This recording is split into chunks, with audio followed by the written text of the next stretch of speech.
here at the market. Yeah, wonderful. It's an amazing place, isn't it? I mean, you see such a mixture of people here. We just love people from everywhere as long as everyone blends in and makes it a better country. The Prime Minister did say we're the most successful multicultural country in the world. Do you think other countries do it as well, or do we just do it differently?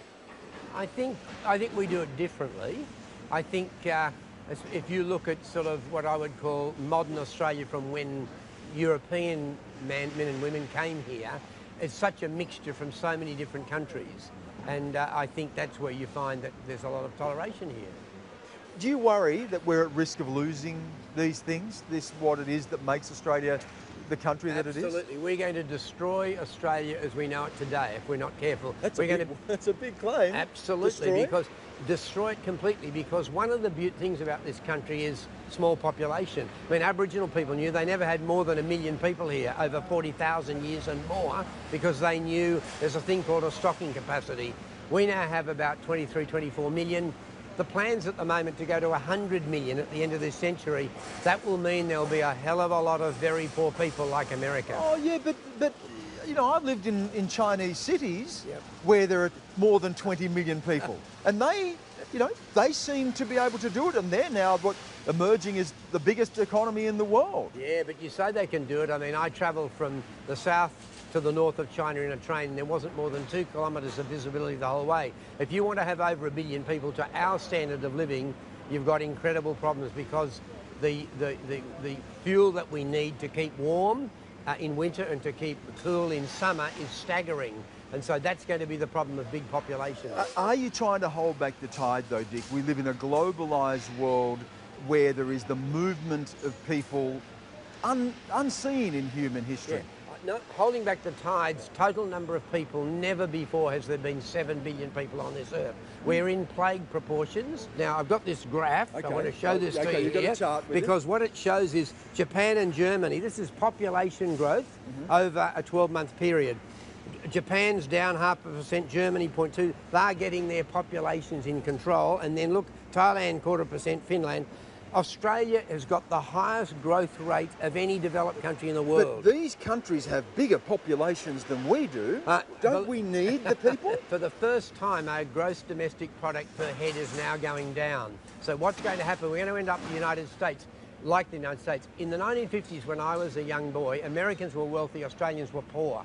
Now it's the opposite. Who's going to buy the Dickhead matches? Who's going to buy the Dick Smith peanut butter and the Dick Smith Vegemite? I tell you what, because these countries have shown that you can live in balance. If you're telling me the only way we can have an economic system is with perpetual growth, we're doomed, because that ends up with a trillion people in Sydney, and that's impossible. Okay, we're already now got, by the way, everyone living in high-rise like termites. What about the free-range kid with the backyard and the cubby house? That's what we need to go back to.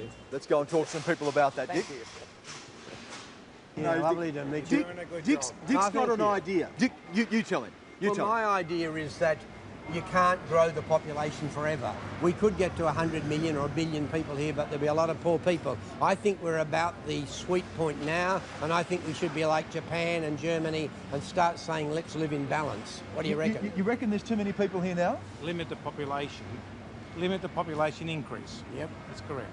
Isn't that just 8 out of 10 people I speak to say, Dick, you're right, but you can't grow forever. You're in business.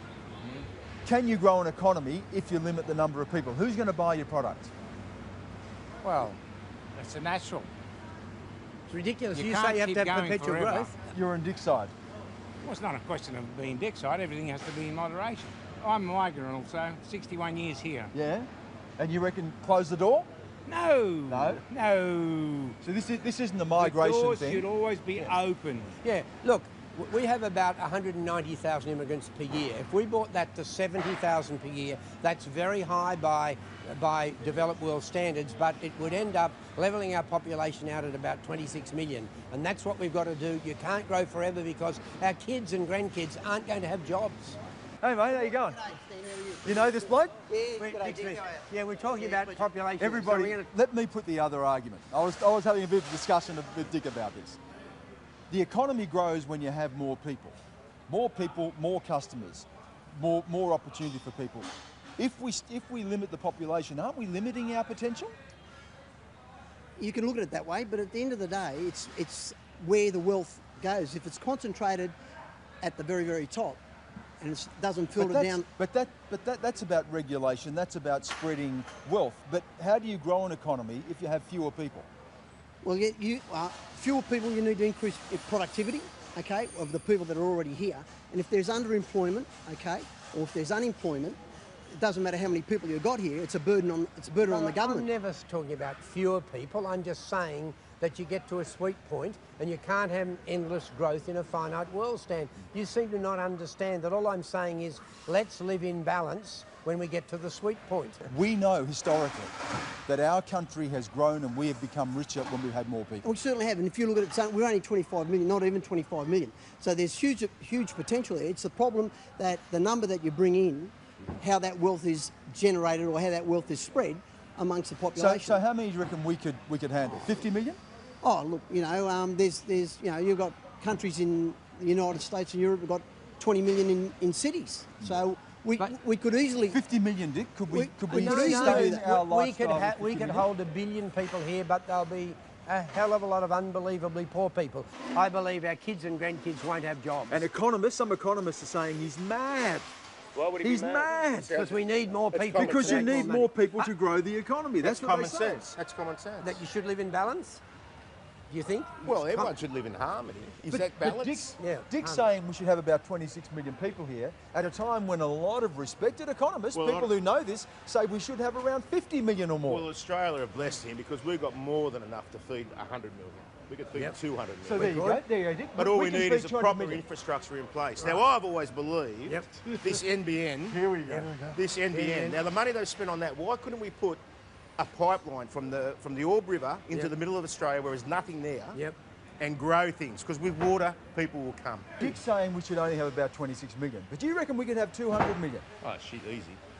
So it's interesting, Stan, how you keep saying you've got to have growth. I'm a businessman, and each of my businesses, I got to a point where I was earning about $8 million a year. I couldn't spend it. I don't think unlimited growth, but I do understand.